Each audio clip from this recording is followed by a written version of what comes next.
Horror TV. The world is thinking.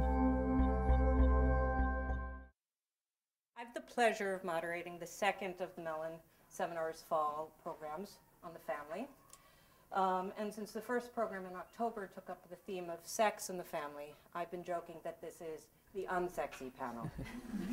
It usually gets a laugh, but as Freud taught us, there's always some truth behind the jest.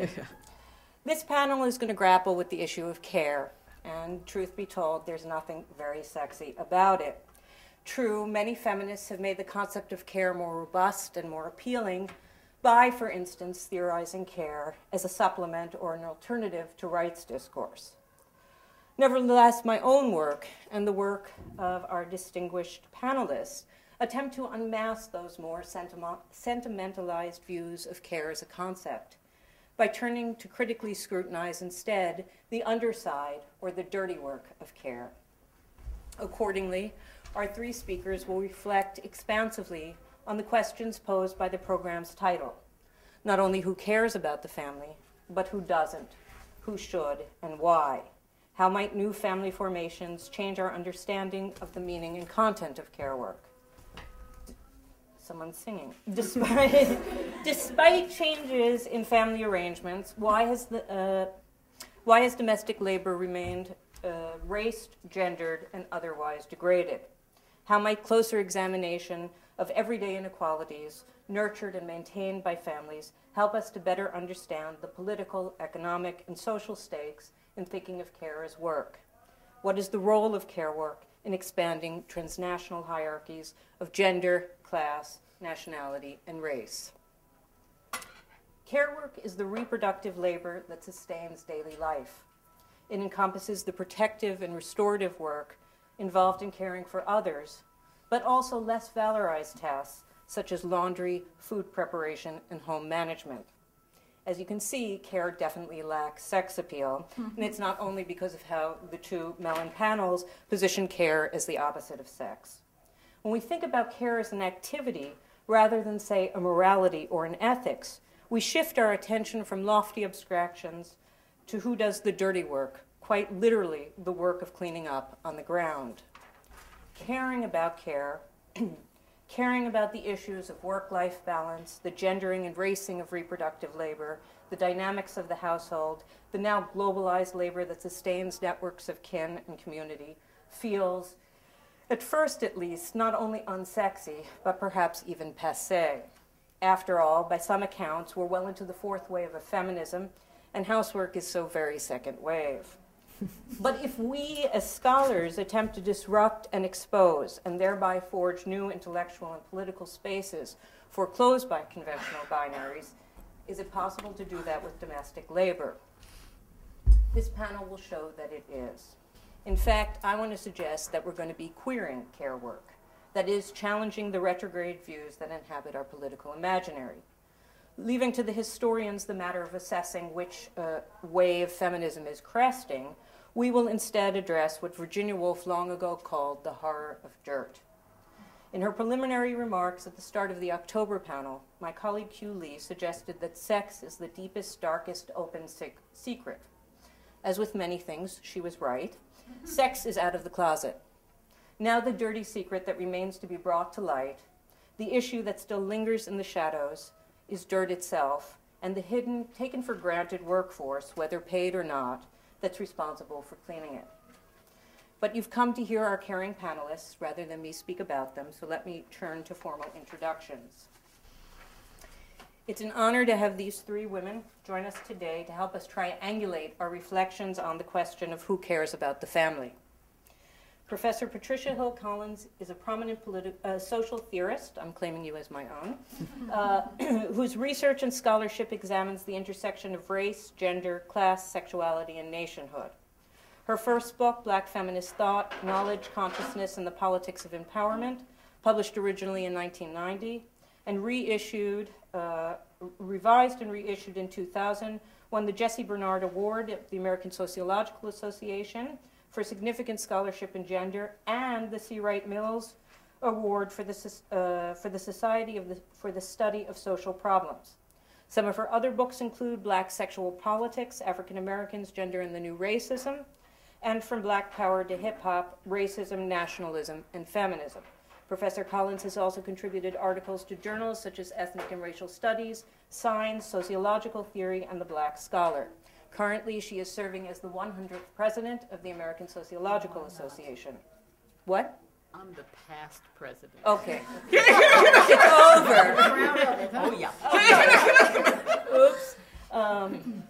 But it feels like. Joan Williams is Distinguished Professor of Law and Founding Director of the Center for Work-Life Law at the University of California, Hastings College of Law. She is a prize-winning author and expert on work-family issues. Her book, Unbending Gender, Why Family and Work Conflict and What to Do About It, won the Gustav Meyers Outstanding Book Award. In addition to authoring or co-authoring 4 books and over 50 law review articles, Professor Williams has played a central role in organizing social scientists to document maternal wall bias, notably in a special issue of the Journal of Social Issues. In the 2004 issue of this journal, it received the Distinguished Publication Award by the Association for Women in Psychology. In 2006, Professor Williams received the Margaret Brent Award for Women Lawyers of Achievement. Rachel Salazar Pereñas is Professor of American Civilization, although she wishes the department had a different name, and Sociology at Brown University. Her work examines the feminization of labor and of migration and globalization. She has conducted field work in Italy, Japan, the Philippines, and the United States. She is the author of Globalization, Women, Migration, and Domestic Work, which received an honorable mention from the Association for Asian American Studies, and Children of Global Migration, Transnational Families, and Gendered Woes.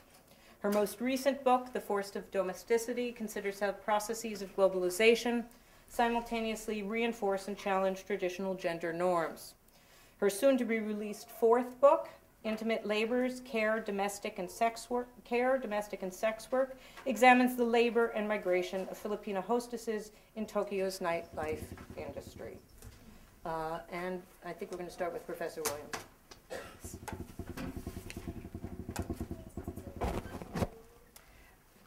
Thank you very much for that kind introduction. I have to disillusion you from the start.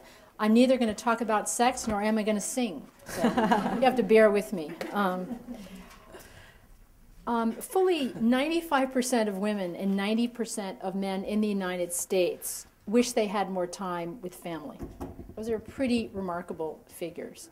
We have the most family-hostile public policy in the entire developed world. First of all, we have no paid maternity leave. The other countries in the world without paid maternity leave are Botswana, Papua New Guinea, and Lesotho, and us. We also have a whole litany of other public policies that other countries have to help workers reconcile work and family life. We don't have them. We have no mandated sick leave, no mandated vacation, no subsidized child care for all but a small fraction of the very poorest Americans. We have no right to request part-time work, no right to request flexibility, no part-time parity, no limits to mandatory overtime, and no prohibition against discrimination against caregivers. The family medical leave, basically the only federal statute we do have in this arena, was passed during the first year of Clinton's administration in 1993, and in the 16 years since, we have had absolutely nothing in terms of legislation. And if I had to guess what we'd have during the Obama administration, my guess would be nothing, even though Michelle Obama has said that work-family issues will be one of her primary focuses during her period as First Lady. Why? Partly this is because of the cultural image of work-family conflict. And I think about an article that was written, a very famous article by Lisa Belkin in the New York Times magazine in, I think it was 2003, and it was called The Opt-Out Revolution. And if you go back to the cover of the magazine, what you see, it was a white lady, a Madonna, a white wasp Madonna, She was sitting with a baby on her lap. She had long, straight brown hair, and there was a ladder going up behind her. She wasn't looking at the ladder. She was looking at the baby and looking out. And the title said, "Why don't women rule the world? They don't want to." And that's what I call the opt-out story. We actually, Work-Life Law, the center that I am the founding director of, actually did a study of the way work-family issues are covered in the mainstream press. And the focus is overwhelmingly on the lives of professional managerial women. Actually, nearly 60% of the women interviewed in stories in the New York Times, going back quite a long way, are professional managerial women. You know what percentage of women in the United States are professional managerial? 8%. And that was very characteristic of the way these stories are covered. Now that's one reason, although only one reason, it has proved virtually impossible thus far to construct a viable coalition to effect some work-family legislation. In order to try to change that, I and my co-author Heather Boucher of the Center for American Progress are about to come out with a report in a couple of months called The Three Faces of Work-Family Conflict. The poor, the privileged, and the missing middle. And what I'm going to talk to you about tonight comes from that same research. Let's talk first about low-wage women. 42% are single moms, 42%. And they have very low rates of employment. Only 30% are employed. 30% of the mothers of young children among low-wage women are employed. Women have children in this group at about the same time they did in 1960, an average age of 23 at age of first birth. They are much more likely to depend on family members or friends for childcare, which in turn is much more likely to break down. Many children are home alone in dangerous neighborhoods, and these families are also far more likely to be providing 30 or more hours a week to care for elders. So they have really a very serious burden of care work. And they're, not surprisingly, they're very commonly have to interrupt work, their employment, in order to care for others. Probably about 30% every week have to interrupt their employment to care for family members. In addition, the lack of public transportation in the U.S. leaves many of these workers in a bind. I think of the arbitration involving the Chicago Transit Authority. There was a single mom who was fired for tardiness. She had to take 3 buses to get her kids from her house to school and childcare. And ultimately, she was fired when she could not arrive on time.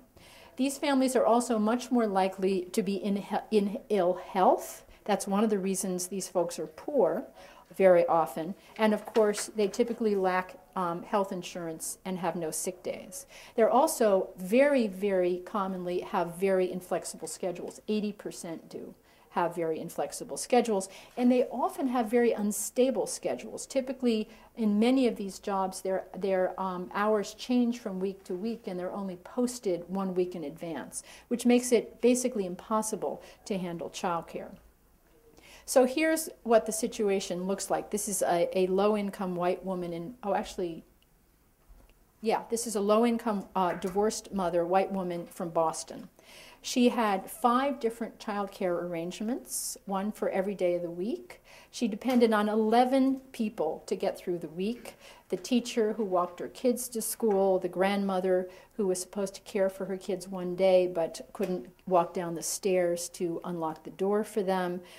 She had to hope that it wouldn't rain on Thursdays because she had no childcare arrangement for her kids on Thursdays. That day, her 9-year-old took care of her 6-year-old on the playground between 3 and 5:30, And if it rained, they had found a doorway with an overhang to sort of stand in. If the 6-year-old had to pee, the 9-year-old had figured out a place on the playground for him to pee. This is work-family conflict among these families. Everyday life, an employer of one. It's like everything is shaky. The car doesn't work in winter, the buses are late, the kids are sick, first one and then the other. Here's a Milwaukee woman. I keep my $7.50 an hour job because it gives me some flexibility to be with my children. It's the only reason I still work there. Just another opt-out mom. Supervisor, I really don't expect there to be much work done here between 3 and 3:30 because that's when the parents call to find out if the children have reached home safely. A couple of other snapshots. This is also from the Center's study of arbitrations. This was a mental health aide in Rochester who was ordered to work an extra 8-hour swing shift in the middle of the night. Graveyard shift, excuse me. And she had no one to care for her kids. She asked her supervisor, do you know a babysitter? No. She asked, well, maybe my friends could come and sleep in the psychiatric center. And the supervisor said no. And she said, well, you know, if my babies aren't here, I can't be here. And she left, and she was fired. She was reinstated by the arbitrator, who said, it is her efforts to be a good parent that have created her problems at work. But you know what percentage of workers in that kind of job are unionized? It's probably vanishingly small. Another of the arbitrations, a janitor had worked for the same employer for 27 years, and she had been ordered to work mandatory overtime over a period of many weeks. And then one Saturday she couldn't.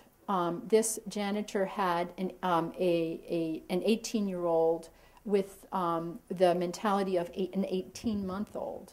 And his caregiver couldn't come to work that Saturday because the caregiver's own child was sick.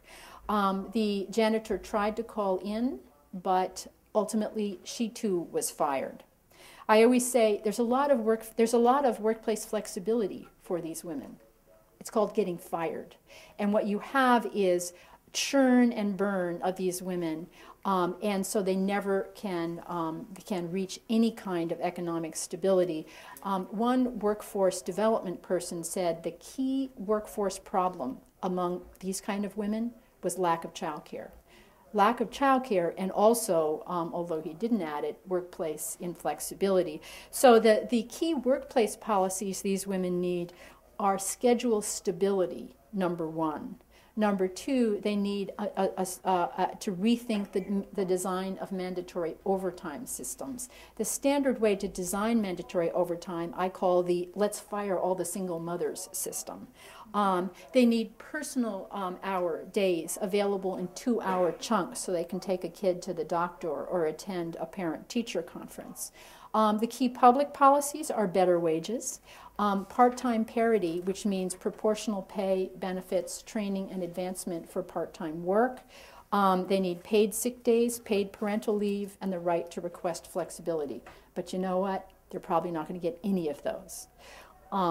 That's what it looks like among the poor. Let's look among the privileged. Now I'm going to say less about them because all you have to do is read the newspaper, or for many of us talk to our friends to know what work-life conflict looks like in that context. The professional managerial class I define as the top 15 to 20% in this country. They have unbelievably different family patterns. Only 8% are single mothers. Remember, among the poor, 42% are. And they have much higher, almost twice the maternal employment rate with young children. It was 30%, remember, for the poor women. Here it's 65%, so they actually have more than twice the employment rate.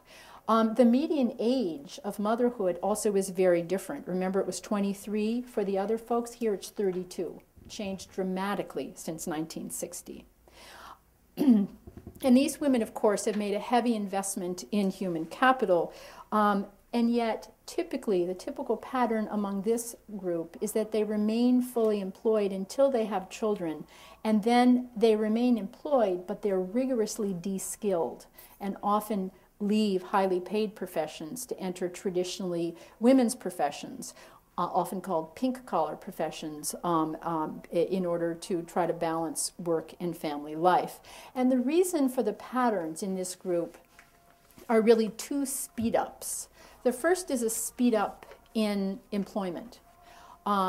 In professional managerial jobs, full-time is now 50 to 60 hours a week. 40% of college-educated men work 50 or more hours a week. It's because of what Mary Blair Loy calls the norm of work devotion. To be a committed worker in this context, you're expected to demonstrate commitment by making work the central focus of your life and to manifest a singular devotion to work unencumbered by family responsibilities. Who does that describe? Doesn't describe mothers.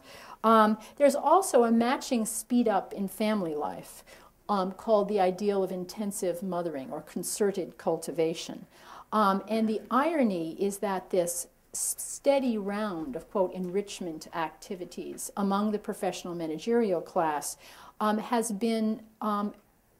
occurred at the same time as there's been a 25% increase, or actually, I said that wrong, a doubling of incomes among this class, and yet a sharp increase in economic anxiety as well. That gives them the sense that they need to enrich, enrich, enrich from the age 2 on so that all their kids can get into Harvard. And the result of the speed up in the family and the speed up at work is a neo-traditional family pattern where the fathers work 45 or more hours a week and the mothers don't. And the fathers have the good jobs and the mothers, although they remain employed, basically have the crappy jobs. The workplace policies these folks need are non-stigmatized part-time, although they're not getting it anytime fast. And by part-time, of course, I mean 40 hours a week, which is what part-time is in these jobs. The public policy solutions, part-time parity would also help these women as much as the poor women, and as would the right to request flexibility. And now I'm going to end up by talking about the people who we almost never talk about in academics. I call them the missing middle. We've talked about the bottom 30%, and we've talked about the top 15 to 20%. How about the people in the middle? Theirs is a situation of extreme pressure. They are nearly twice as likely to be, as the poor, to be employed. Almost 60% of these mothers are employed, and they're much more likely than the privileged to be single parents. Almost 40% of these are single moms. And unlike the privileged, their family incomes have not risen. They've stayed the same in real dollars since 1960. The earning power of these men has eroded sharply, and so women now earn a higher percentage of the family income. The result is that this group tends to handle childcare through tag teaming, where mom works one shift and dad works the other shift. And consequently, they never see each other, and these families have from 3 to 6 times the national level of divorce. Many of these families are also caring for elderly relatives. 3/4 of the workers say they have no control over their schedule. And they're working much, much longer hours, these 2-job families, than they do in other industrialized countries. For example, in the United States, 64%, 2/3 of these families are working 80 or more hours a week. In Sweden, the equivalent number is 6%. They are less likely to be working what the Europeans call asocial hours, non-traditional hours, than the poor workers, and they're less likely to have constantly changing shifts, but they still have rigid, highly supervised jobs where they can be fired for being a few minutes late. Just a few snapshots. A press operator for the Chicago Tribune was fired for being 20 minutes late. She had stayed up until midnight monitoring her mother's extremely high blood pressure, come home to a crying toddler, and ultimately fallen asleep in a rocking chair. She was fired the following day. A UPS driver was fired for theft of time when he took an extra quarter of an hour at his lunch hour 2 days in a row because his wife, to help with his wife, who was at home with an infant, a toddler, and a serious breast infection. She had a temperature of nearly 104. A grandfather was fired for insubordination when he refused to work overtime because he had to leave to care for his grandson. And a husband was fired when he refused overtime because he wouldn't leave his sick wife alone. Quote, his wife had stood by him in sickness and tragedy, he said, and he was trying to return the favor. He felt he owed it to her. The workplace policies that would help these workers are the design of mandatory overtime and a reshuffling of no-fault attendance policies. The public policies that would help them, again, the right to request, paid leaves and subsidized child care, and to a lesser extent, part-time equity. Thank you. I have brought you tonight a work in progress, and what I would like to do is just talk through some of the main points of it. This is an argument that I'm trying to develop, and I would appreciate your comments and your suggestions as I go through it. The title of my presentation is The First Black First Family. And what I'm interested in doing in this particular paper is connecting ideas about family as represented through the Obama campaign and the Obama administration, particularly ideas about family that might be raced and that might tie in with gender and sexuality and class, to potential public policies that we might see. Now, Joan Williams has told us she's completely not encouraged by family policy that we might get, so we have to listen to her about that. I'll be focusing more on well, let me just read to you the argument and then come back and say a few points about it, all right? If I might do that? We're okay with being read to for a little bit? All right. When it comes to contemporary U.S. politics, the campaign of Barack Obama illustrates an unresolved tension concerning the connections between conceptualizations of families and economic security. By sharing his own personal story of how his past upbringing was central to his current economic prosperity and political success, President Obama's background valorizes non-traditional family structures, namely families maintained by single mothers, extended families that include grandparents as primary caretakers, blended families with stepfathers and half-siblings, and families formed across race and ethnic boundaries. At the same time, President Obama's current family experiences within the new first black first family, namely as a devoted husband and father in a racially homogeneous, married, heterosexual, nuclear family with legitimate children, signals more traditional conceptions of the links between family and economic success.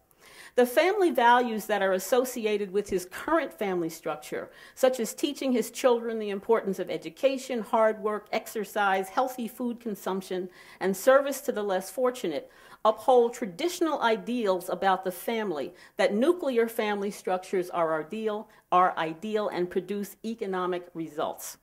Now, Barack Obama's campaign routinely drew upon both depictions of family, with the connections between family and economic security implied but not fully developed.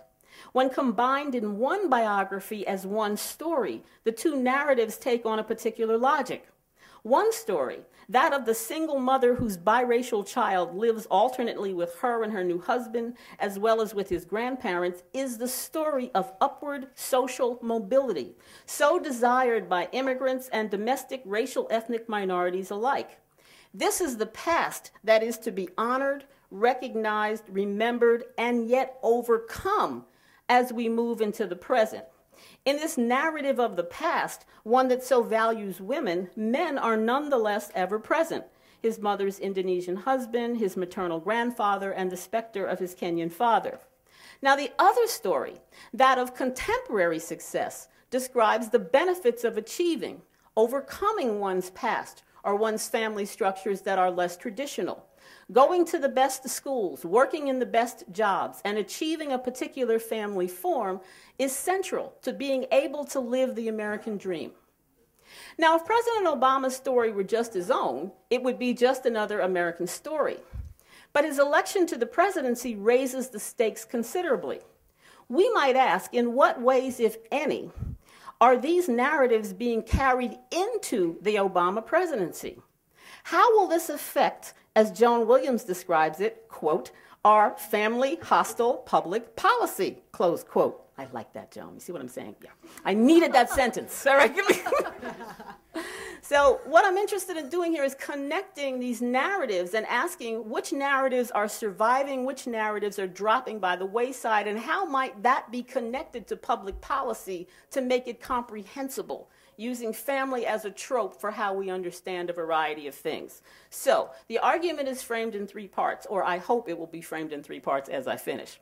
First, I briefly survey the specific case of African American families to illustrate how marriage, family, work, and economic security draw meaning from one another in the U.S. context. People tend to think of marriage and family as a series of relationships, but I'm going to argue that, or I will argue not tonight, but we'll argue in the final paper, that marriage and family are quite central to how we conceptualize class and how we conceptualize wealth in this country. The intergenerational transfer of wealth and opportunity and the intergenerational transfer of wealth and lack of opportunity are very much refracted through ideas about family. So we can't just ignore, we can't just focus on cultural capital. We have to look at actual capital as being central. So in that regard, the whole notion of family forms becomes very significant. Now, this particular section of the paper focuses on how family affects policy. It doesn't necessarily look at family policy. And what I would like to do is pull out the shadowy presence of family in the class structure and use the example of African American families as an example of how to get at that. I would argue that African American families are quite central as a kind of a barometer of, in some ways, what not to be. And of course, this does establish a framework for the first black first family to not be those things. All right, to invoke them through the campaign, but not necessarily be them when once arrives. All right. So, you still there? I'm warming up to my topic a little bit here. All right. So that's the first part that I would like to do, and well, let me just kind of do it now. It seems to be I'm giving the paper now as opposed to reading it, so let me just do that. I'm feeling a little free tonight, so I'll just, I was hanging out with a free person earlier today, so it encouraged me to be a bit more free, all right? So I think I'll just free, okay? But my argument here is that when one looks at the African American family structure and you sort of look at the situation of slavery, this is a situation where not only were African Americans not allowed to marry and not allowed to own property, they were the property that created the wealth for other family forms. So you see some very interesting dynamics around, around property and wealth and intergenerational relations. The best way to describe it is we live in a country that says the individual is the target of public policy. The individual is the person who carries rights. And yet so many of the rights that individuals have, or those rights are refracted through one's placement in the family. So for example, taxation policy is a very good example of this. If you file your taxes and look at how certain family forms are benefited or some are not, the debates about LGBT marriage fall in this particular category in terms of getting the rights and entitlements of certain types of family. So when we look at African American families that have been stigmatized as being the deviant family form, in some ways this is the family form not to be, but it also shows us very much about the family form to be. The necessity of the cherished family wage, the stay-at-home mom, and the ownership of the single-family home. All 3 of these things have been very difficult for African American families to achieve because of this intergenerational accumulation of privilege and disadvantage, where property very much goes to children, which goes to other children, which goes to certain racially homogeneous families as a way of whiteness is protecting property, as opposed to just being a psychological mindset about who's pretty and who's culturally beneficial and all of that. So I would encourage you to go back to that adage of that old movie, follow the money, all right? Now, as we get into the second part, let me just read the summary of the second part of the paper. What I'm interested in doing here is situating the first family within these social relations, because this really is a very unusual situation that we have. What I would argue is that during the campaign, these two narratives of the family of the past, the family that created the stellar man, and the family of the present, which in many ways is one that parallels what would be considered the traditional family ideal, is worked because there was a bit of ambiguity there. Because different segments of the American population could, in fact, see themselves in different parts of this family narrative. So, in fact, and not look at the other part. So in some ways that works very effectively as a campaign strategy, because you can actually build a coalition around people who are identifying different parts that are like them. Things change dramatically when one attempts to govern with that type of ambiguity. So what I'm interested in looking at here is how the first black family has been represented in the media, and how the media and how the Obamas have worked to manage that media, those media images, in terms of what they might actually want to see as family policy, or policies that in fact support families, versus what's actually out there. So if I could say a word here about the second part, which I call in the public eye, and sort of ask you to help me think through this. I've been interested in trying to parse out the differences between the media's symbolic representation. I mean, we live in a 24-hour news cycle that is very much linked to entertainment, and it's hard to tell the difference between truth and fiction. There is no such thing anymore. So how would one actually parse out the difference between the media constructions of family narratives now, or the media construction of images of the Obama family now, and what the Obama family really wants us to see and know? So I'm trying to keep those two things in play, but for the moment I'm separating them out analytically as a starting place.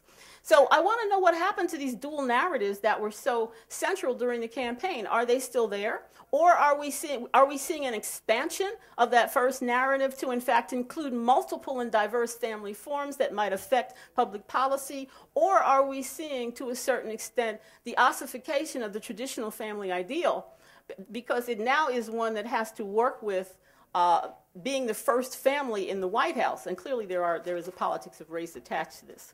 So here's some things that we came up with, and I'm working with some very wonderful grad students who've been trolling the media happily. They love this assignment, all right, to see what they could find. But we've come up with 4 themes that the media seems to be fascinated by during this first year of the Obama administration, and I would want to map this onto when certain themes wax and wane, all right? But one is the notion of the family tree. The family tree of Obama's family tree, and increasing attention given to Michelle Obama's family tree. In some ways, the origins in slavery, the origins of the married couple family, the hard-working family that followed the migration path, which is very much an immigration story in some ways. In some ways, it's been made into a domestic immigration story from the South to the North and upward social mobility, so it is more comprehensible to the American public. But it also articulates with the racially homogeneous story of marry your own, stay with your own, work hard, nose to the grindstone, and you will become a true American. And we're now ready to accept true Americans of a certain pigment if they follow the rules. So in some ways, we have an interesting genealogical shift that's occurring from his to hers as she becomes more central in the family dynamics of the White House, which, let's keep in mind are modeling family dynamics for the country. The first family. First in what sense? First as in first to arrive? First as in the best in a competition? First as in inherited entitlement, so we must bow down to the king because he's first in terms of his whatever. The first is trendsetter for the rest. First in the sense of breaking some kind of rule or barrier that mandates fundamental changes in the rules themselves. It's a black family, therefore his blackness now changed because of that. So this first family is very, very visible as a site of intense scrutiny around questions of family that have implications in many different directions than were we not looking to them. So the media, just to kind of finish off this list, has been interested in the family tree and the genealogy. The media has been very interested in the Obama family as symbolic of racial change. And I would argue also racial stasis, Because in some ways we are seeing change, but are we seeing stasis around ideas about the family becoming reinstituted there? The visibility of Michelle Obama cannot be refuted. She is mom in chief. We focus on her muscles. We focus on her wardrobe. We focus on a variety of things. Her role as first lady is something that has brought her under scrutiny. So in some ways, the notion of the gendered norms of the family, who is the father, who is the mother, and how will these particular figures play out these gendered norms becomes quite significant in a minute. Also, I just want to mention that under the symbolic meanings, the media construct, I would argue the cult of celebrity is quite noticeable around this particular first family. We're not used to thinking about other first families as being celebrities, as being, having paparazzi following them and talking about their appearance and what they're doing. They seem to know that they're being scrutinized differently and behave differently. So in some ways, there might be some ambivalence on the part of this particular family about this media scrutiny. But at the same time, what we may also be seeing is a very sophisticated framing of the first family for the public, for certain agendas that the Obama administration would like to see occur. So when I talk about self-identified perspectives on marriage and family that might come from the Obamas, we have to kind of take with a grain of salt, where would we get this information? One thing I'm planning on looking at are really selected speeches, and to look at the speeches in their entirety and to really see what is being argued in these speeches and in what context. And also interviews that are not just segments of interviews, because these are people who've really been quite heavily interviewed at this point. So this becomes really interesting sites to look. I haven't looked at this yet, but many of you who are really media buffs may know more about this than me. However, it strikes me that unlike the campaign, when Barack Obama was quite front and center around family, and he had a supportive family behind him, now when it comes to discussions of family or visibility around the first black family and family, Michelle Obama has taken the reins. She's the one who's far more visible. Her work and family platform, I think, is quite interesting. I know. Was that 12 minutes? You said 8 to 12. They said 8 to 12. How many do you think that was? You just coughing. You were just coughing. Oh. Coughing all day. I'm not that subtle. I'm so used to being dragged from the podium. You can see, all right? It's just an old habit. Sit down, enough. It's okay, like we need dinner, all right, whatever it is, all right. But anyhow, Michelle Obama and the whole notion of the work and family platform, and to me, some of the tensions that come into play between the mom in chief and the first lady. All right, so in some ways, she's really trying to model a different work-family relationship. But what fascinates me about what Joan says is to put those images in the context of to how many people does this actually apply. All right, so hearing these numbers about the professional managerial class of 20% and 8% being single mothers, I mean, it really gives you a sense that this particular family form that we are being asked to kind of model, particularly African Americans are being asked to model this around the absent daddy model, the absent daddy question, may be a form that in fact has never delivered for large numbers of people. And in fact may be less able to deliver economic security now in the current economy. That's kind of what I would like to get to. Now, one thing about, I've talked just briefly about Michelle Obama talking about the work and family platform, the healthy eating and the exercise. Please, people, I'm not against cabbage. I love lettuce. The garden is a good thing, really. But those types of symbolic gestures are not substitutes for food policy. All right? So we have to kind of really look at how the manipulation of ideas about family may be used to create an interpretive context for the policies that come down the road. Now, Barack Obama, I think, is very interesting in terms of what, if I had to identify something that's family-related that's coming out of what we're looking at, and that is the Responsible Fatherhood Initiative, right? And this is something that I think is very much aimed at young African-American and Latino men, encouraging them to be responsible fathers. Now, on the one hand, who is going to argue with anyone who's going to say, be a good dad to your kids? I certainly would not argue with that. But if that becomes somehow central to questions of economic security without looking at questions of work, questions of unemployment, questions of education, and all those other things that go into one's ability to be a responsible father. That becomes a very interesting situation. So the third part of the paper for me would be to link these representations to, policy. And this is the part of the paper where I'm going to have to rely much more on other people. I can tell you where I've started to look. The Obama administration is relatively new. We don't exactly know what they're going to do, and there's a lot on the plate right now that this particular administration has. But I would start by looking at legislation, which strikes me as an important place, particularly work and family. But I'd also look at the Office of Faith-Based and Neighborhood Partnerships. And this is an office that was begun under the Bush administration and continued by the Obama administration. And one dimension of this particular office is responsible fatherhood. A third place I would look would be Barack Obama's visible appearance in the public and giving speeches around questions of fatherhood, particularly around Father's Day in black churches, that kind of thing. In some ways, what this does is this plays into a role model thesis of upward social uplift. This is an old trope in terms of black African-American studies, which basically says the reason that black people are poor is because they have bad values and their daddies don't know how to work. So if we had better men in the communities, or if the women were married to men, then the African-American community would progress economically. Now, you can agree with that or disagree with that. That's not my point here. It's really to say that in some ways, an inordinate amount of emphasis on fatherhood opens the door to easily slide into those old arguments about how one develops economic security in African-American families. And that particular argument can, in fact, open the door to blame others if we really look at the traditional patterns in this country around these issues.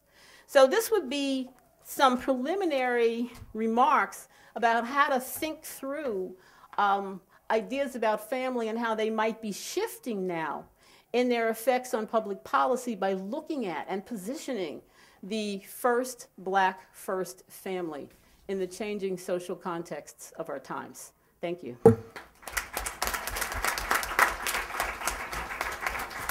And basically I want to ask this question, which is, are domestic workers able to care for their own family as they're caring for their other families? In other words, do they have reproductive justice, including the right to have a family life, intimate relations with their partners and children, the right to experience mothering? And I'm looking particularly at immigrant domestic workers.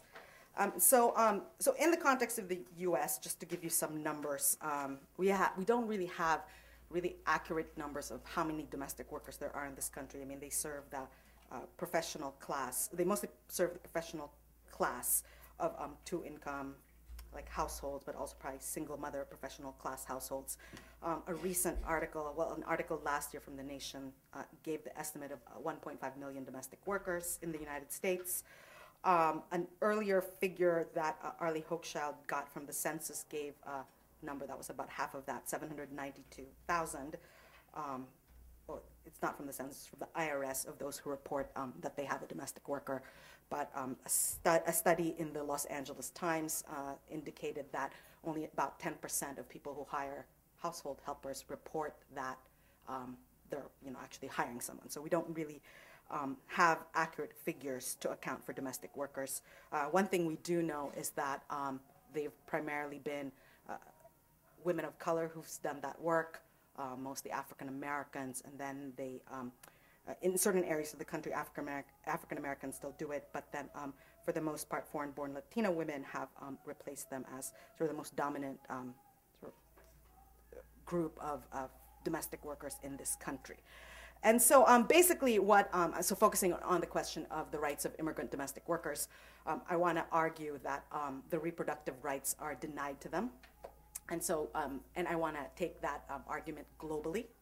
And so if you actually look at most migrants, all migrant sending countries of domestic workers globally, so that's like the Philippines, Romania, Indonesia, Sri Lanka, Poland, you will see that there's this growing norm of transnational migrant families that are headed by women. And so what you have in many of these sending countries is that migrant women usually have children who they leave behind in the process of migration when they pursue domestic work elsewhere. So what that does, the ramifications of that, for instance, in the case of the Philippines, about 27% of households are of those of migrant parents who have left their kids behind in the country. And so what I want to point out is that these transnational families don't really form by choice, but they really are, it's forced upon them.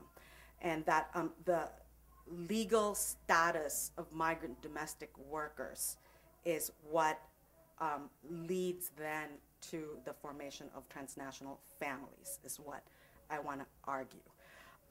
And so this is, again, all the more ironic because they migrate to ease the reproductive labor conflict or burdens of working women in richer countries, but yet their legal status denies them the ability to care for their own family. So so this is a work in progress. I'm just kind of thinking out loud what I'm arguing in this paper, or the paper that I'm going to write. That I'm going to write for a conference that's going to happen on April 16, 2011. So I have a long time to write that paper. But I'm thinking about it already. I want to argue that, how do I go about this? Okay. So I'm looking at legal domestic workers. I'm not even, I don't even want to open the box of undocumented migrants and, oh yes, they can't bring their family over. So I just want to look at the legal rights of domestic workers who have been legally recruited to particular countries to care for families there. And what you see globally is that their legal status forces the separation of their families. And this is the case, I want to argue, in countries with totalitarian regimes. And so by totalitarian regimes, I mean countries where the state has more significance than the individual, right? So those are countries like Singapore or Gulf Cooperative Council member countries such as United Arab Emirates or Saudi Arabia. And so that's kind of, predictable that yes, the domestic workers in those countries we can imagine don't really have rights. But what's surprising is we see that the rights of domestic workers in socialist democratic countries, such as Denmark and the Netherlands, so countries that we tend to romanticize as having the best work-family policies, what I want to show is that the policies that they have for domestic workers actually mirror those of totalitarian countries, surprisingly. And then lastly, I want to show then that liberal democratic countries such as Canada and the US, not surprisingly mirror them too, but it's not as bad as totalitarian countries and socialist democratic countries. And so that's the argument I want to make. And so what I'm doing then in this paper, in this talk, is that I'm revisiting this concept of partial citizenship that I had introduced in the book Servants of Globalization to think about the legal status of migrant domestic workers. And that idea of partial citizenship, I basically argued, is that migration results in the denial of full citizenship for migrant domestic workers at both ends of the migration spectrum. So in sending countries, the sending countries can't really protect them because they don't have juridical legislation over their citizens, so that's predictable. And then the receiving countries, however, in contrast, limit the citizenship rights of migrant domestic workers by first either limiting them to temporary status, is what I argued originally. They don't have labor markets flexibility. And then third, in some cases, they have limited access to public health services. But I'm actually not happy with that argument anymore that I made 10 years ago, because I think it's too amorphous. It's too vague, And what I'm realizing then that in the receiving countries, the status of migrant domestic workers is actually not the legal status of migrant domestic workers in most receiving countries is that not of a worker, but of a family member. So what happens is that their legal status, we could argue, is actually of being one of the family. So that's what I want to illustrate right now. So So let's look at totalitarian states such as the United Arab Emirates and Singapore, right? So what's really interesting is in the United Arab Emirates and Saudi Arabia and other GCC countries is that domestic workers enter under this program called the kafala program. And the kafala program basically means that the domestic worker is a legal extension of their employer. And so I'm not justifying the cruelty that the domestic workers are subjected to, but legally, if they commit a crime, their employer is accountable to their crime. So then that's why the employer feels inclined to imprison them and not let them leave the house because they're scared that they're going to do something illegal, right? Or then that's also why they say they punish them with, physically, like, subject them to corporal punishment so that they're scared to do these crimes. I mean, so I'm not justifying these programs, this program, obviously, but then so what I just want to point out is that this domestic worker really is subjected to a lot of abuse because of their legal status under this kafala program. So you kind of see a similar program in Singapore where they're not really a legal extension of their employer, but you do subject these domestic workers, again, into temporary status, which is the case with the kafala program. But they're legally obliged to work for just one employer. Like they can't switch employer. So they're not this free worker with this ability to like circulate around the market to pick the best job that they can, but they actually just have to work for the sponsor that enabled them to come to that country. So in Singapore, I mean, the situation is worse for these migrant domestic workers because they're also, I mean, this really shows that they're really not given any reproductive rights. They actually cannot get pregnant in Singapore. So as soon as they get pregnant in Singapore, they're deported from the country. And so this is the case. I mean, so who's in Singapore? Filipinos, Indonesians, and Sri Lankans. And those are also the groups that you find in the GCC nations. So let's look at the socialist democratic countries. And so socialist democratic countries are quite interesting because we often try to emulate them for their work-family policies. But what's really interesting is that despite these more gender-sensitive policies, there is a growing need for domestic workers. However, I think because these countries are so invested in their identity as being very fair, they are in denial that they need domestic workers. So they actually don't have a domestic worker program, but what they do have is they have au pair programs, which are supposedly cultural exchange programs, but they're really not cultural exchange programs, but they're really this underground way for them to get domestic workers into their country. And so the two countries with these big au pair programs is Denmark and the Netherlands.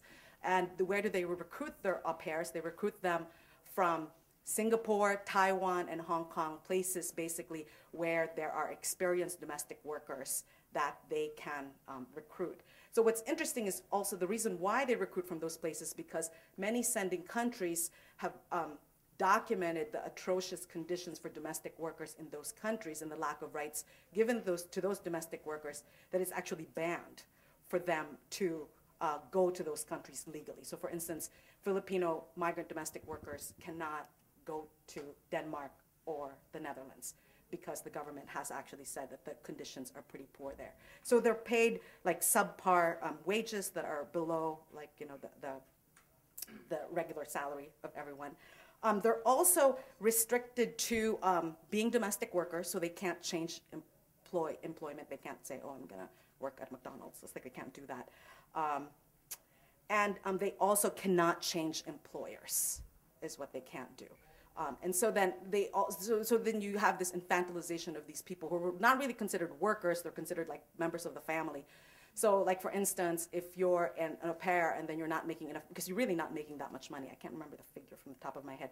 But if you want to have like side jobs to increase the remittances you send to your family, then you are, however, dependent on your employer agreeing to have you work elsewhere, even though it's technically like your day off, or it's technically your like rest hours, and so you want to work elsewhere. You actually cannot unless he or she allows you to work elsewhere.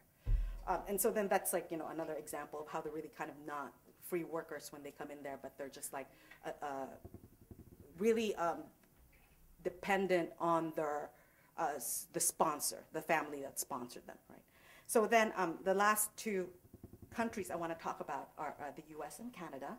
So the US and Canada, so it's interesting because the US and Canada are the countries that all these domestic workers want to end up at. And why do they want to end up at US and Canada? Because US and Canada and Italy and Spain, but US and Canada are, and those two other countries I mentioned, they're really the only countries where you can have long-term residency. So Spain, Canada, and the US are those that give you permanent residency. However, to obtain permanent residency in the US and Canada, and a little bit Spain, actually, that's also the case, you are legally subjected to having to work as an indentured servant for a certain period of time. So you have to, you're actually like legally required to stay with this one family that sponsored you for your residency.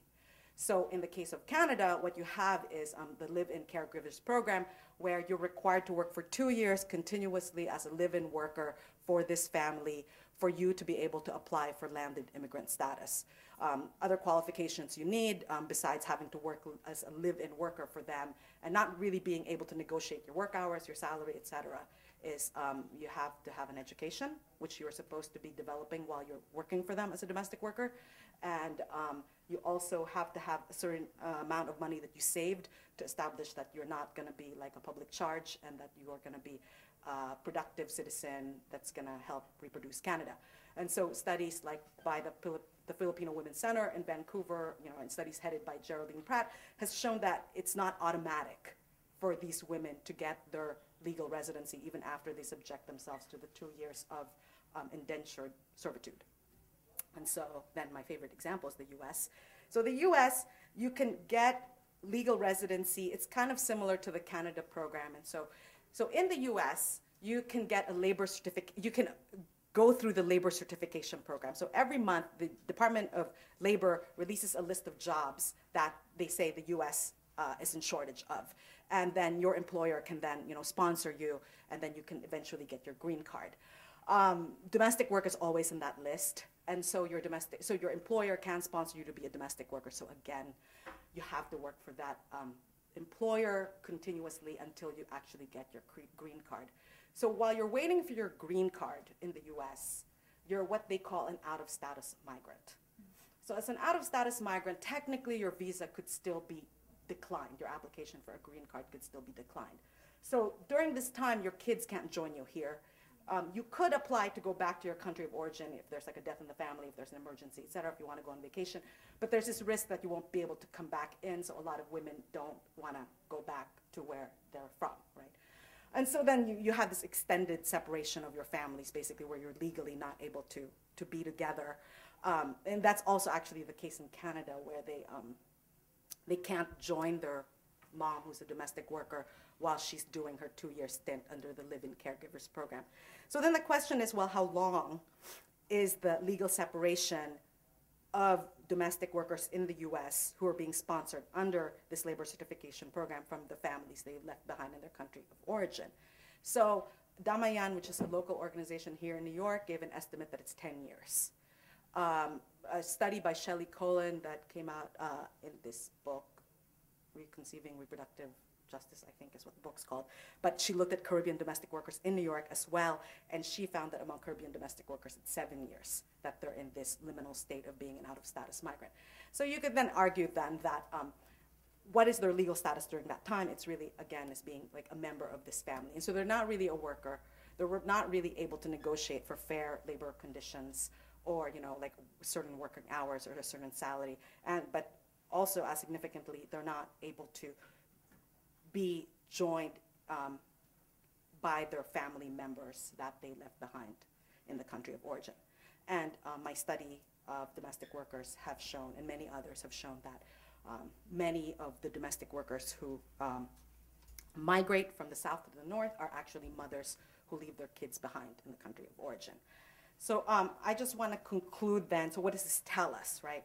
And so to me, I still have to really figure out, like, I'm really fascinated that these nations in 3 different types of state regimes have the same policies. It's very similar policies for domestic workers.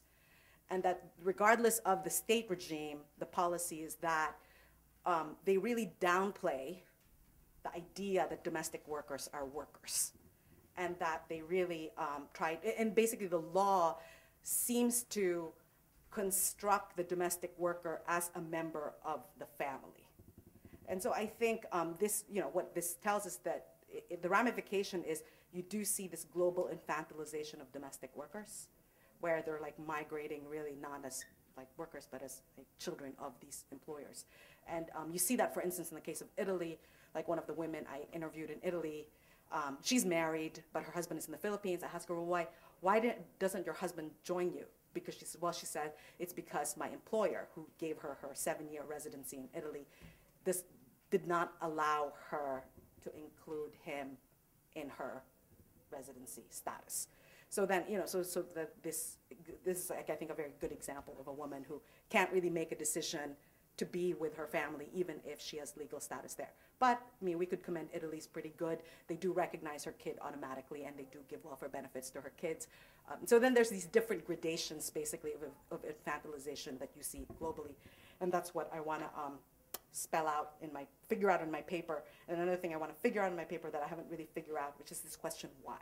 Like, why are we denying the notion of domestic workers as workers legally? And that's very interesting for me, because feminists have long argued that this idea of domestic workers being one of the family is one of the central ways they're subjugated. And so it's interesting that you see this also reflected in the law. So I'm going to end there. Thank you.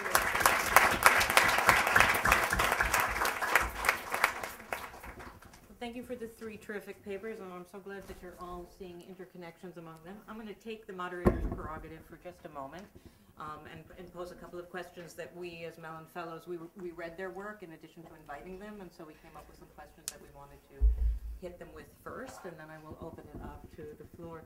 So each of you made sort of these vital and very different interventions into these issues, which is why I was so excited about the prospect of getting you together as a panel, making you talk to each other. And reading your work and listening to you talk today, it's intellectually exhilarating, but it's politically depressing. And the reason is that these problems seem so incredibly intractable. I mean, we've made many advances, but employers are still looking for what Joan calls the ideal worker, and the ideal worker is someone who has a wife and waiting at home. And consequently, the care work and those who are performing it continue to be devalued and degraded. So and as Rochelle and Patricia say, the sort of international transfer of caretaking is meanwhile speeding up and reinforcing a care deficit, which is perpetuating racial, gender, national hierarchies. So I know no one can top our Nobel Prize-winning president when it comes to hope, but where is the change we can believe in when it comes to domestic labor? That's a question. That is a question. I mean, so what's next? I mean, Well, I actually have a thought that Rochelle's paper makes me, there actually very early when I started to get into this space in about 2000, Ann Crittenden also wrote a book called The Price of Motherhood, and she was very focused on changing the status of domestic workers so that real people could have nannies. And my reaction was like to run from this conceptualization of public policy in this arena as fast as possible. But maybe that was the wrong idea, and maybe you could have a coalition of professional managerial women and immigrants' rights advocates, because, I mean, the idea that the legal status of domestic workers makes them almost the inevitable targets of severe exploitation is really intriguing, I think, from a political coalition standpoint.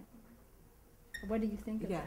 No, I totally agree with you, because I think I sometimes I fluctuate. Mary Romero has this very strong argument that domestic work is just a bond of oppression between women, in which the employer is oppressing the domestic worker. Sometimes I believe that, but I'm also very much influenced by Pirette Handanew-Sotelo argument that most employers are not like bad people, but they're very good-intentioned people who want to treat their workers well. but they do have power, which sometimes, you know, they can't help but use. But they are good intentioned, and they want to know what, you know, the right way to treat them. And so with that, I mean, I think that for me, what's very clear to me in my work is that domestic workers and employers really face very similar inequalities from their own structural location, where it's like there's a very severe gender inequality that women can't, you know, that women face. And likewise, domestic workers share that with their own family, for instance. And that's something that I feel that they can really bond on, that it's not just the subjugation of the domestic worker, but really it's this continued relegation of care work to women, I think, is huge. Although let me just say, Yeah. as a white woman, that not seeing your kids for 10 years is a little different. Yeah. I wonder if the repression that you talk about when it comes to social democratic societies isn't taking place with a different cultural intonation elsewhere. I mean, I think in the United States, we don't have the fantasy of ourselves being an egalitarian society, but we still think, you know, as individuals, we clean up after ourselves. Yeah. And that creates another sort of barrier about recognizing that maybe we do need the, you know, care workers to help with the care work. Well, but what's really interesting, though, is like I was speaking to a group of domestic workers in the Netherlands not so long ago, and I depressed them because they actually have a coalition fighting for their legal rights. And then I came in there, the academic who knows everything, right? But I came in there and basically told them that they have to be careful when they fight for their legal rights, because if you look at those with legal status in the Netherlands, they are very subjugated and they're really not free, and that those who are undocumented actually have greater flexibility to manipulate the market than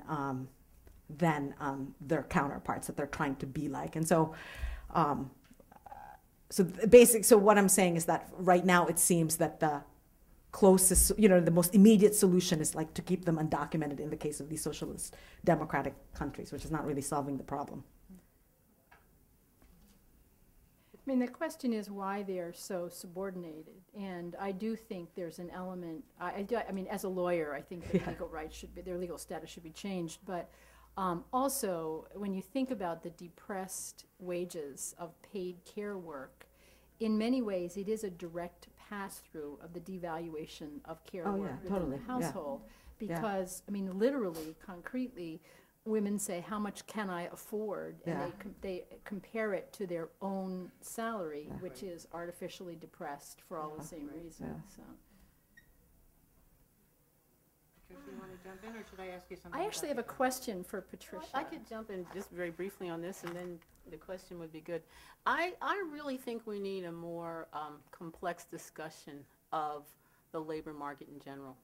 And I would go back to the old stuff on segmented labor market theory that really talked about the secondary sector as having gradations of the very bottom, the kind of dirty work, which could be care work in the household, but also had other segments of work that could be seen as care work, that would be that low-paid people working in the dry cleaning store, or people working in the 7-Eleven all night, or people working in nursing homes, that kind of thing, daycare workers.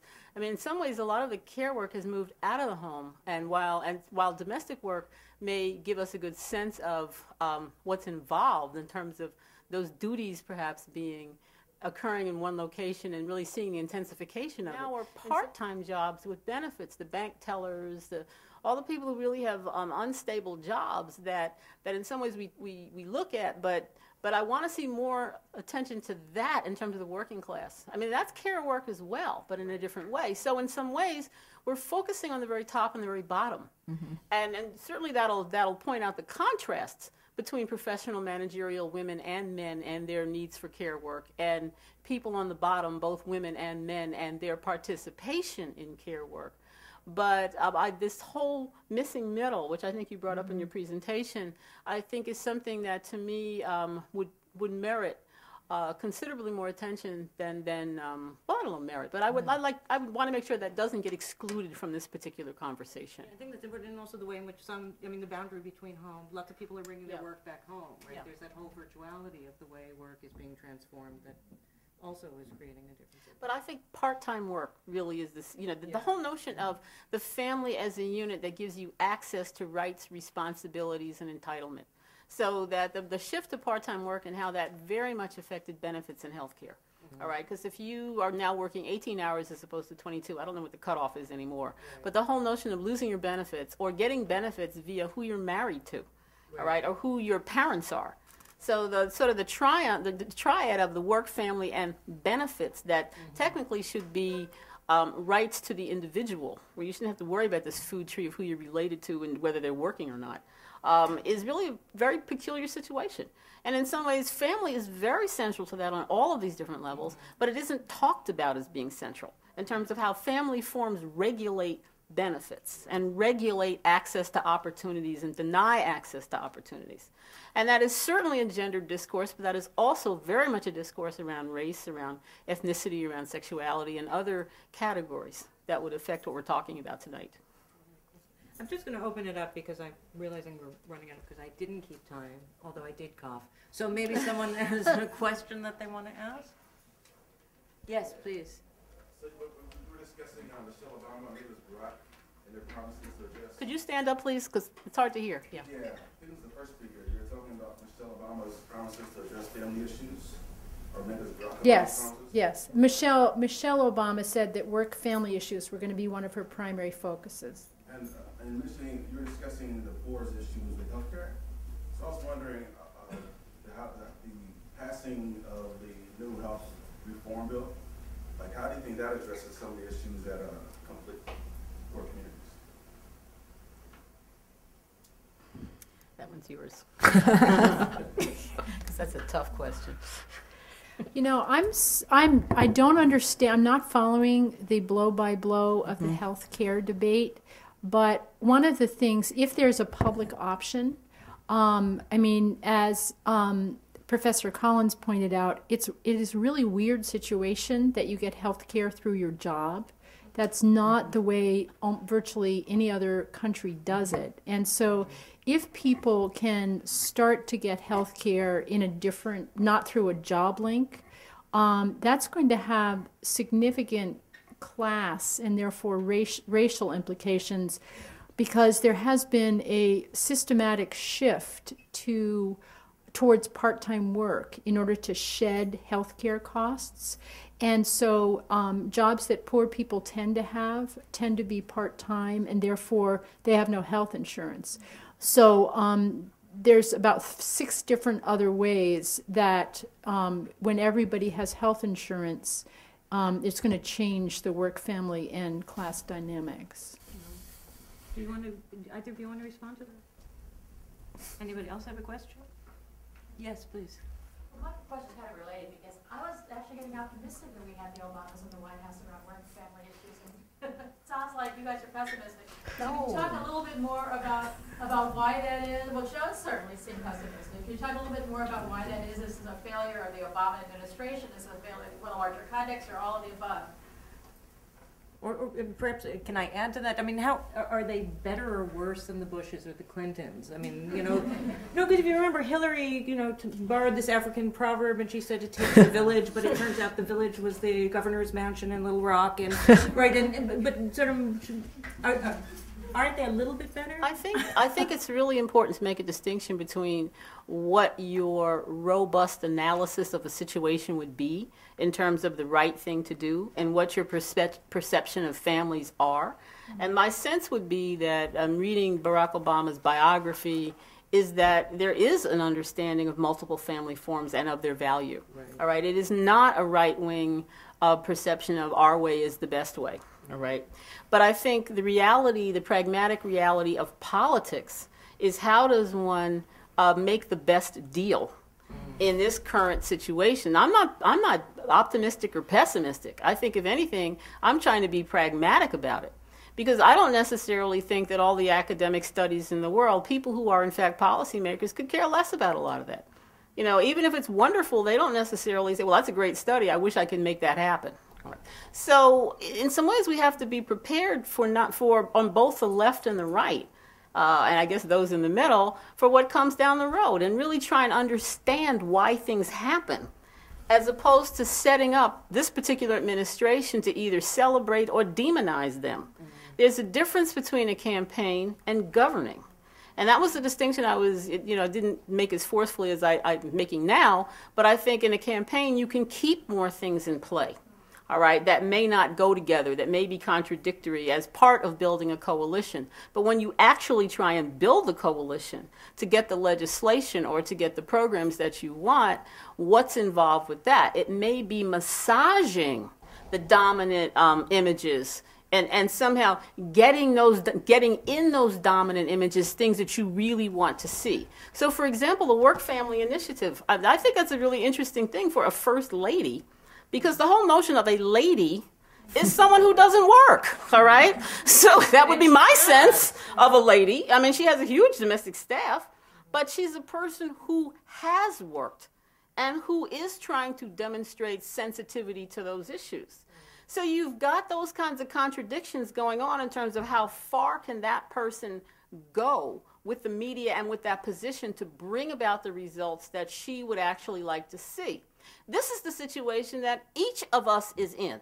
Wouldn't it be nice if all the things you really believed in, you could go to your job tomorrow, snap your fingers, and people would just do it, like your college president or whoever it is? It doesn't work that way. All right, so the whole notion of politically putting together a strategic program that will deliver the best of what you want, and without you're not necessarily having to say that's what you want, is often, to me, how power operates. So that's what I want to look for, all right, to really sort of look at the slippages and look for what actually happened. And for me, it's too early to tell. But I think it's really important to take the lesson of, you say, the 16 years of nothing happened. I think that's a really important lesson to keep in mind in terms of the context in which something is trying to happen, if in fact it is. So that's how I would look at it. I'm not pessimistic, all right? I am. But I'm not blaming. I'm not blaming Obama. I mean, the Republicans had a very conscious strategy of bankrupting the country. So when they lost power, nobody would be able to do anything. And in case you didn't notice, we have 2 wars going on.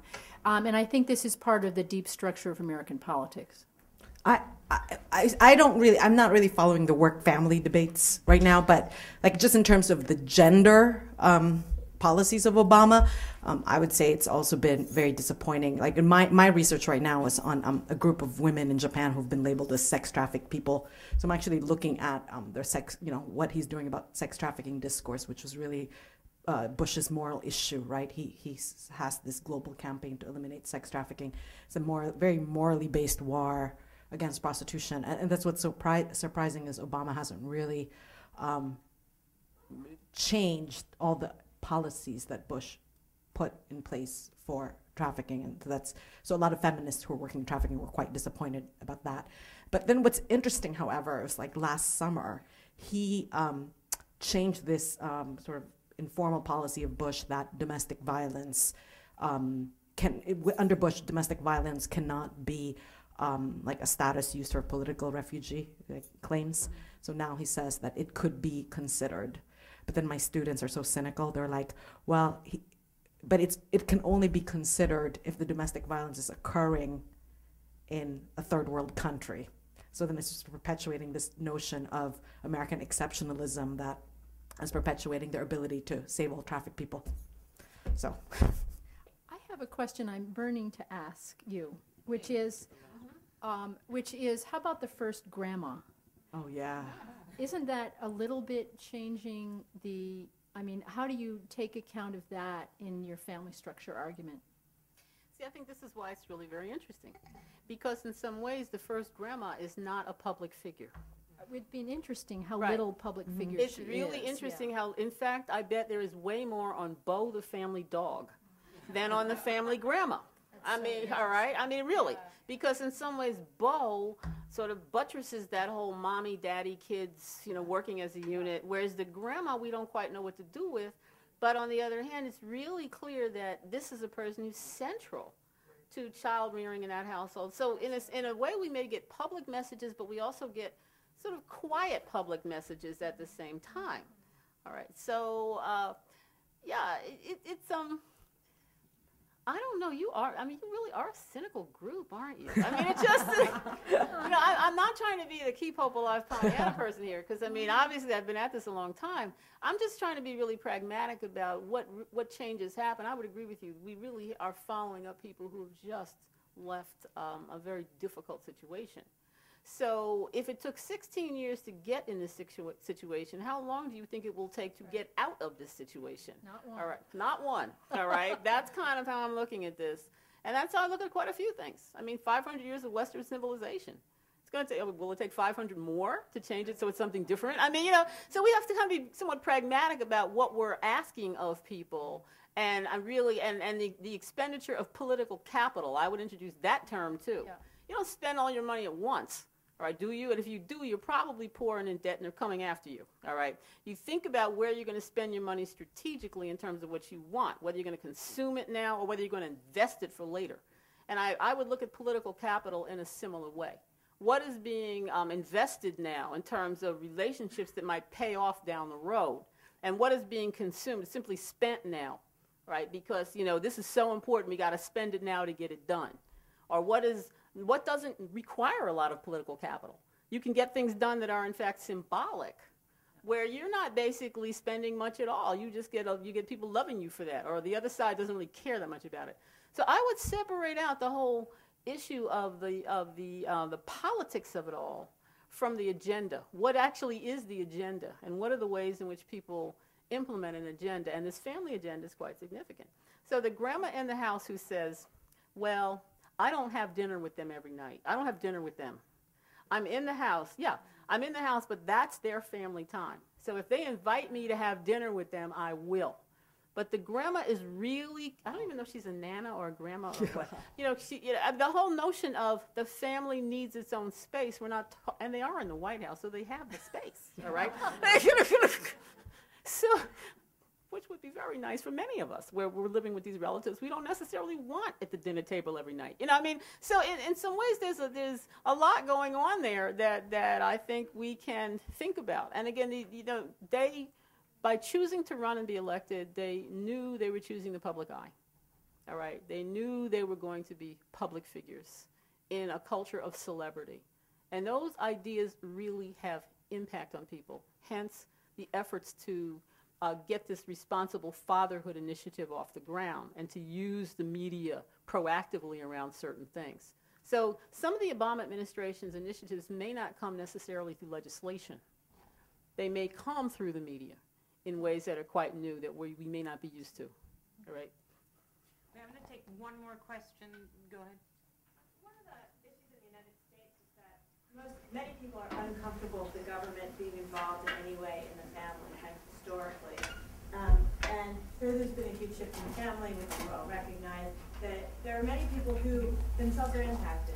Like I know, having the experience of having done social work, I went into homes of women recipients of welfare who would say, I need this right now, but all these other moms are abusing the system and kind of buying into the, for lack of a better word, the right-wing agenda. And I think that happens with work-family issues as well. How do you see that changing?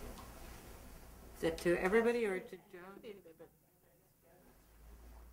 I don't see it changing very quickly, because I always think metaphor is stronger than reality, and that's the power of public metaphor. And so, if you track the power of those public metaphors, you often see them distorting people's perceptions of reality, and I think that that's going to continue. That's part of the deep structure of American politics that I was talking about, the configuration of what is seen as public and what is seen as private. So raising the next generation of citizens is conceived in the United States as an oddly privatized endeavor. Okay. They'll hang around for a little bit so you can ask questions afterwards. Please join me in thanking them for their wonderful presentation.